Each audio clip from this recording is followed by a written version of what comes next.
Let me record this. Otherwise, you'll have to come back again. Bad enough tolerating me once. If you have to tolerate me, No, sir. sir. No. Yeah. What are the rest up to? They think they have so much confidence in the system, is it? Whether whatever we write, we'll pass. No problem. One of our classmates, he wrote the instructions in a hall ticket. Huh. Whatever the instructions are there in the hall ticket, he wrote in those instructions in the examination sheet. No, no, don't say that now because I'm recording it. So don't. And did he pass? Don't know, sir. Okay. We should see. I'm sure he will. But anyway, um, I'm sure he will. It's been a long time since anyone failed in Osman University. But it's, but like I said, let's not discuss this now. Yes, sir. Yeah. Good afternoon, Rani Garu. Namaskaramu. Hmm. Good afternoon, sir. Namaskaram. Sultanpur పూజ గారు నమస్కారము. అంత క్షేమమేనా సుల్తాన్పూర్లో? Good afternoon, sir. Good afternoon. అంత క్షేమమేనా? బాగున్నాం sir, మీరు బాగున్నారా? నేను బాగున్నాను కాబట్టి ఇగో మిమ్మల్ని తినడానికి ఇక్కడ ఉన్నా కదా. అంటే ఇక్కడికి వచ్చా అంటే బాగున్నట్టే. Anyway.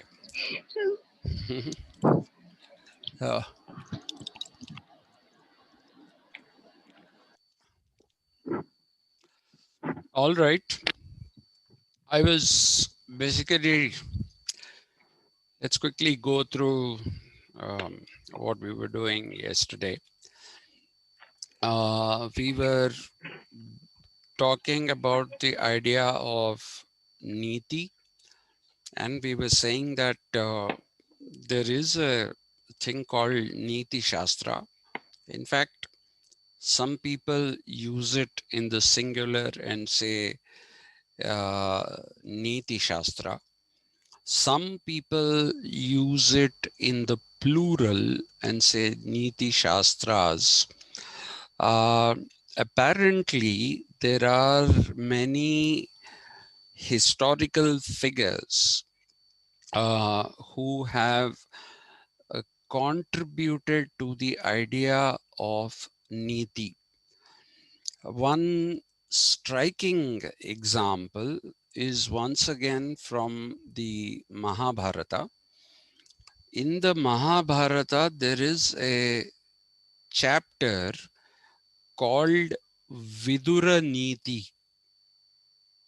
Okay, Vidura, Vidura Neeti. Now, have you heard of Vidura? Anyone? Okay. No, sir. We've all heard of two brothers, Dhritarashtra, and we have heard of Pandu, Pandaraj. his brother. There is a third brother whose name is Vidura. Okay. Now you must understand one thing. Because of the fact that, you know,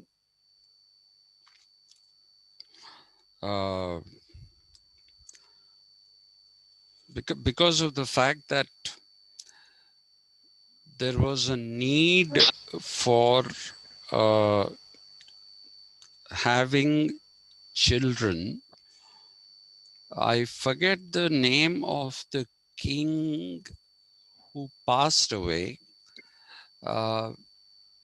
He had wives And these two wives had to have children for the continuation of the Chandra Vamsha, which is the official title of the Kauravas.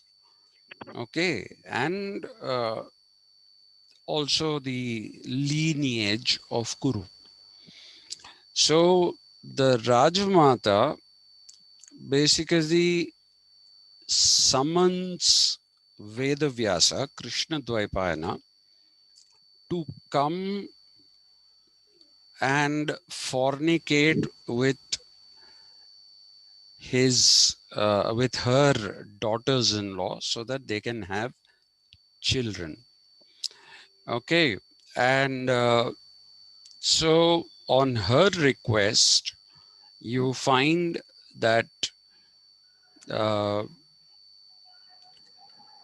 Vedavyasa comes. He goes to one of the first queen, um, whose names I don't know for some strange reason. These days I've been having these spells and I keep forgetting them. I'll give you the names later. The more I try to recollect them, the less are the chances of my recollecting them. So I'm not going to try that at all now. It'll come back to me. When it comes, I'll tell you. So now, when Vyasa came at her request, the request of the Rajamata, what happened was that uh, Vyasa was glowing with, he was basically glowing with the Tapo Shakti, as it is called, because he came after he just finished his tapasya, which is also one kind of a meditation. And he was glowing with that. And the elder daughter-in-law, uh, she basically, when she saw Vedavyasa, she could not look at the brightness that came from his Tapo Shakti, as a result of which she closed her eyes. Okay. And because she closed her eyes, her son Dhritarashtra was born blind. He was born blind. Okay. And then Vyasa went to the second queen. And when he went to the second queen, the second queen actually became very pale. She became completely pale because she also could not take that brightness that was emanating from Vedavyasa. And so her son Pandu was born with what is actually today people call it Panduroga, which is nothing but he was pale. He was completely pale. If you have seen people with vitiligo, they become white. Their hair is also white. So he was born like that. And since these women were not prepared properly to fornicate with Vedavyasa, he was unsatisfied. So he found one of the dasis. You know what a dasi is, right? A servant kind of a thing. One of the dasis, he found her and had, or rather, he fornicated with her. And a third child was born, and that is Vidura. Now, the important thing here is that the Dasi, who was a Shudra, was not phased by the Tapo Shakti of Vedavyasa. She was not phased by the Tapo Shakti. So you find that of all the three children, Vidura is the one who's born without any defect. He's born without any defect. And Vidura was instrumental in being an advisor to Dhritarashtra, to Pandu, and later on even to Suyodhana. Okay, we shouldn't be calling him Duryodhana, that is not his name. His real name is Suyodhana. He used to be the advisor. And Vidura is supposed to be the epitome, despite his Shudra mother, he is supposed to be the epitome of the jnana or the knowledge of Vyasa. Okay, so apparently Vidura was extremely erudite, very, very well read. And because he was erudite and well read, he was in a position basically to uh, impart the right kind of advice to whoever was sitting on the throne of the Chandravamsha and the Kuru dynasty. Okay, and even though Bhishma Pitamaha, as he was called, was a part of the royal court, which was the Kaurava court, you find that this man, Vidura, was wiser than even Bhishma, Bhishmacharya, whose real name is Devabrata, Devavrata, sorry, and he also turned to Vidura for advice on matters pertaining to Niti.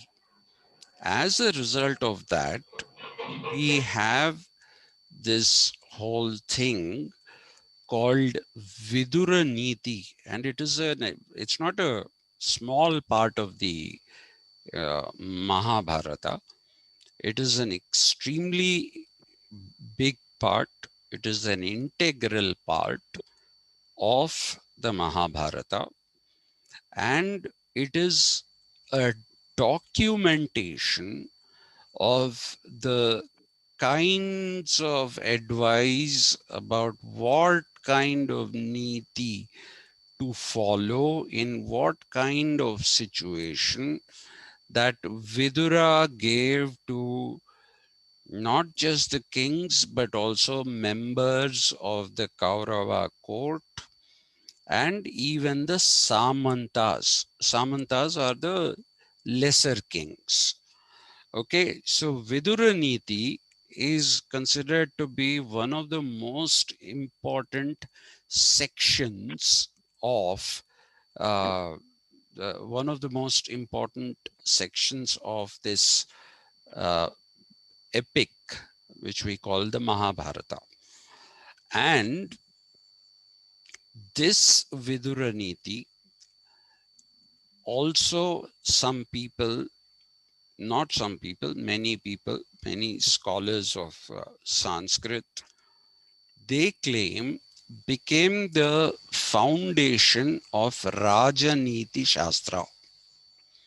Okay, so if you look at the whole idea of Rajaneti Shastra, I told you Rajaneti Shastra is not a translation of political science. Political science is something else. Okay, Rajaneti Shastra is how to govern, what kind of practices you should use in order to govern properly. Okay, in order to govern properly, what kind of practices should one use? That is basically the whole idea of Rajaniti Shastra. And people say that a large part of the Rajaniti Shastra came from the Mahabharata, and it also came from this particular uh, chapter in the Mahabharata, which is called Vidura Neeti. So again, please look at it here. Vidura is a Shudra's son. Okay, he is not somebody who is a Brahmin. He's not a Brahmin. So if you look at ancient India, if you look at whether these are real documentations or if they are some kind of fictitious documentations, but still the acceptability of the Mahabharata as a legitimate text by the followers of Sanatana Dharma will tell you that the Varna system was not necessarily what it became later. In fact, it was something completely different. Completely different. Okay. And there is another story that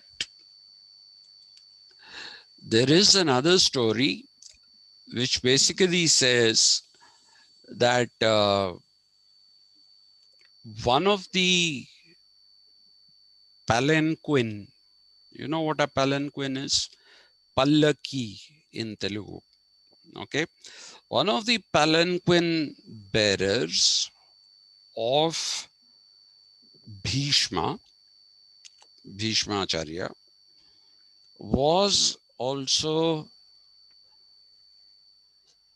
wise, and while he was carrying Bhishma, Bhishma would have uh, questions for him, which were answered by this palanquin bearer, whose name coincidentally is Bharata. Okay, his name is also Bharata. So there are some people who argue that Bhishmacharya's teachings, which are also a part of the Mahabharata and which were later on used by various kings and dynasties that ruled India, these came from a humble Shudra palanquin bearer whose name was Bharata. And in fact, some people say this is a contentious argument. This is not an argument that is agreed to by everyone. Some people say that it was Bhishma who decided to call what we today say Aryavarta. Okay, Aryavarta. Before that, it was this Bharata whose name was used in Bharata Varsha. Okay, so what is the Bharata Varsha? That one need not completely discount this theory, and that is what I'm trying to tell you. See, when you, I told you many times, incantations during pujas and all have this thing about Jambu Dvipe, Bharata Khande, Bharata Varshe. Okay, these are the incantations. What we know today as the Indian uh, peninsular part and the upper part also was actually an island. This has been proved even geographically by Western science as well. This particular island, which was called Jambu Dvipa, okay, Dvipa is an island. Jambu Dvipa was what it was called, and this island came and dashed against the main continent, which is uh, Asia, and that led to the creation of the Himalayas. The Himalayas, if you remember your geography from school, they are called fold mountains. Mm. They are called fold mountains. There are different kinds of mountains, and the Himalayas are fold mountains. Why are they fold mountains? Because when the impact of this Jambu Dvipa coming and hitting the Asian continent happened, then it was in folds like this that the whole thing grew. And the Himalayas are the youngest mountain ranges in the world. Mm. Okay, even in India, the oldest mountain ranges are Aravalis. Aravalis. Yeah, they are the oldest mountain regions, mountains. The Vindhya mountains are also older than the Himalayas. Okay, and the fact that there was a sea when this It dashing is. happened is very much evident, because if you go to parts of Ladakh and Leh, you find seashells, the desert area of Ladakh, okay, and Leh, that area you find seashells and things which belong in the sea, but they are there up in the mountains. So that is the fold mountain, this thing. Now, the idea is, if you are talking about Bharata, why talk about Bharata Khanda and Bharata Varsha twice? This is the question that people pose. Okay, why talk about them twice? You can say Bharata Khanda once, it's enough. And if Bharata, the forefather of all these people, uh, if it is named after him, then why is it appearing twice? So the interpretation is that Bharata Khanda is named after the king, whereas the Bharata Varsha again from Sanskrit, if you translate that into English, it somehow translates into governance. And please remember that even though Bhishmacharya himself never sat on the king's throne because of the shapata that he made, that he will Mm. remain unmarried and will not become the king.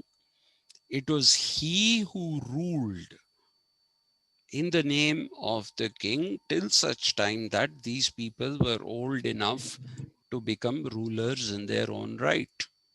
And it was during this particular time that he put into practice a number of Niti Sutras. Okay, Niti Sutra. Sutra is a guideline. A number of Niti Sutras that were given to him by this humble palanquin bearer whose name was also Bharata.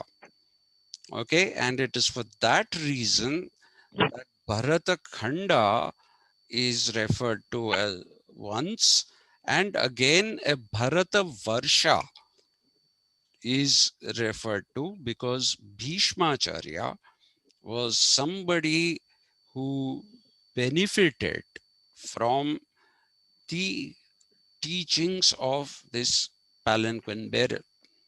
It is not just Bhishmacharya, but one of the advisors, Kripacharya. Okay, Kripacharya is also supposed to have been enriched by this humble man who was a palanquin bearer. So, the idea that you must keep in mind, this is, like I said, not a completely widely accepted theory, but it is not something that you can completely discount either. Okay, because there is otherwise no need for you to distinguish between Bharata Khanda and Bharata Varsha. There's no need to distinguish. But the reason that they have been distinguished, supposedly, is because this Bharata Varsha refers to this man, this humble man. Okay, so please remember, therefore, that we have to be very careful in understanding our ancient past, because we should not conflate our reading of the ancient past with the present day or the later experience that came in with the Brahmins taking control of society and making the Varna system a Jati system. There is no denying the fact that the Jati system happened, and there is no denying the fact that the Jati system is something that discriminated against various people. And like I told you, perhaps the person who put it best was Gandhi. I once quoted Gandhi. I don't know if you remember it. I told you Gandhi said he didn't call the Aryans, he called them the Aryas. Aryas are usually used only in the name for Brahmins. Not all people are called Aryans. Okay. Uh, it's usually the Brahmins who are called Aryans. So Aryas. So he says the Aryas have taken those people who perform the most necessary and unavoidable jobs in society, generate social wealth, and are those who keep everyday life flowing. These people have been reduced to anaryas and untouchables. So this is the truth. This is absolutely the truth, that it is the Brahmins who have basically reduced the status of the Shudras and created a Panchama Jati. People say Varna, but it should be called a Jati. Varnas are only four. The Panchama Jati, the untouchable, didn't exist in the Varna system. It's only when the Jati system happened that you have the untouchable coming in, right? So untouchable, the creation of that is something that was a result of what uh, Gandhi again very correctly says is the intervention of Brahminical religion into Sanatana Dharma. That is what he says. Okay. Uh, the intervention of Brahminical religion into Sanatana Dharma created this abhorrent form of society that we are having. Okay. Now, anyway, so if you look at the original Niti Shastras, the Niti Shastras are definitely those which are talking about Vidura Neeti and the Niti Prabodha, as it is called, of Bharata, the palanquin bearer. You have all these, and they still existed when the empires of ancient India came into being. Okay. Now, one of the things that is suggested in the Niti Shastra and also in the Dharma Shastras is danda. Okay. Now, danda is basically to be understood as some form of chastising. Okay. Which means it could be anything from a simple scolding. Okay. You scold somebody if they do something wrong. It could be something like that. Or it could be a very severe punishment. Okay. It could be a very severe punishment. Now, what has happened is that danda, when people started talking about this, it created a number of smritis around itself.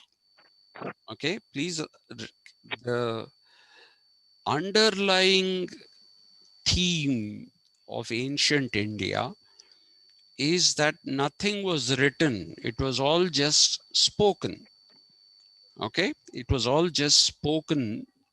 All knowledge was transmitted through speech, not through writing, right? So, as people spoke, they created newer memories, which became newer smritis, SMRITI. So a smriti is nothing but recollection from memory, right? And of all these smritis, the smriti that stands out when it comes to danda is the Manu Smriti.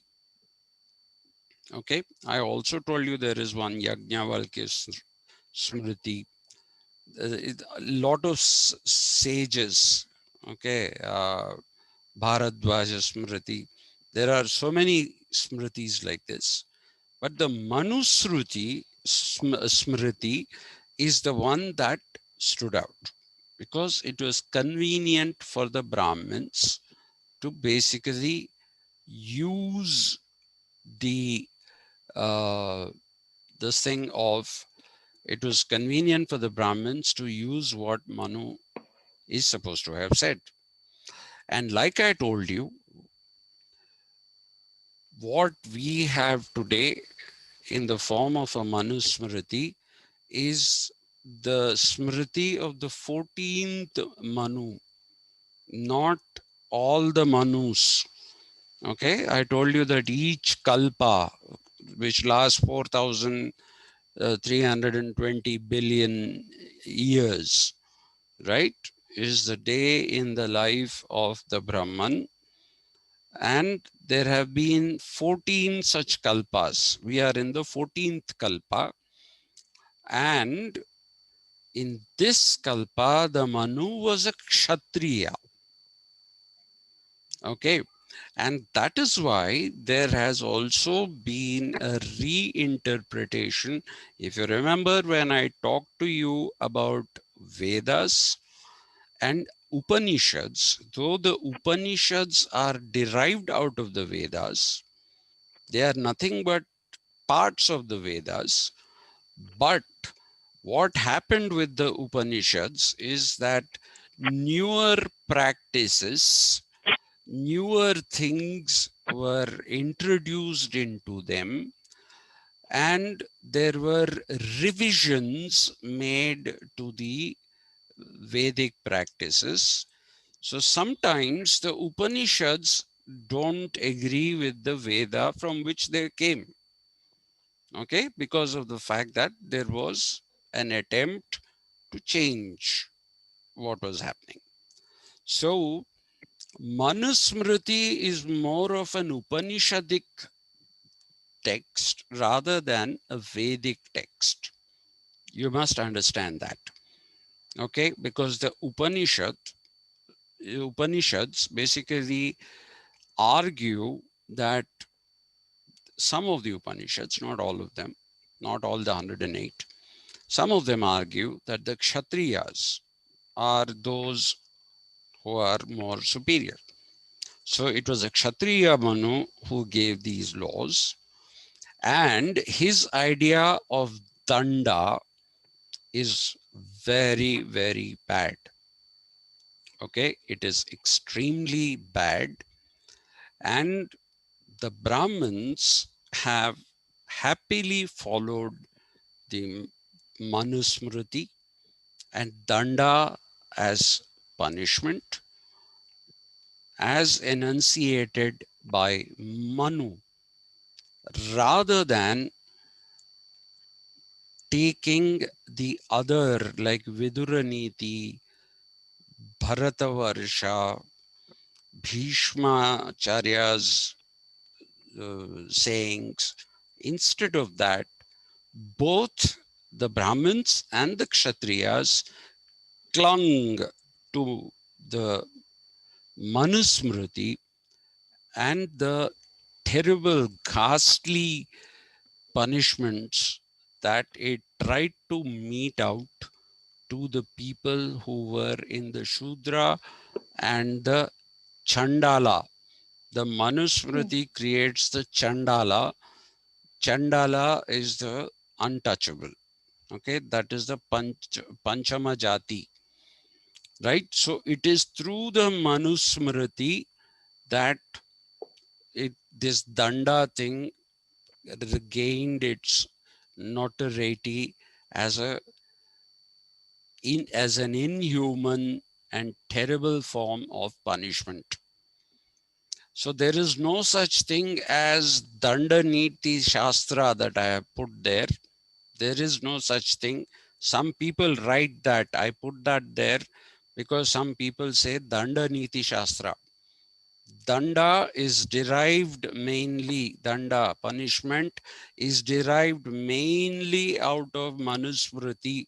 There is no Danda Niti Shastra.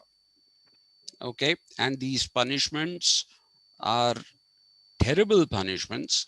Like Manu says things like, if a Shudra hears the Veda, pour shisham, you know what is shisham, into his ears. Okay, so he equated the Shudras to donkeys. So all these terrible things that you find were picked up by both the Brahmins and the Kshatriyas, and the pollution of ancient India began. I'll stop here. Next time we meet, we'll go to the next slide. But when I'm talking about those, I will once again make some references to Danda. There will be a necessity to do so. So that is it for today. Uh, Today, some of you have come, in fact, 6 of you, and I think all girls only. Hmm. I was in women's college for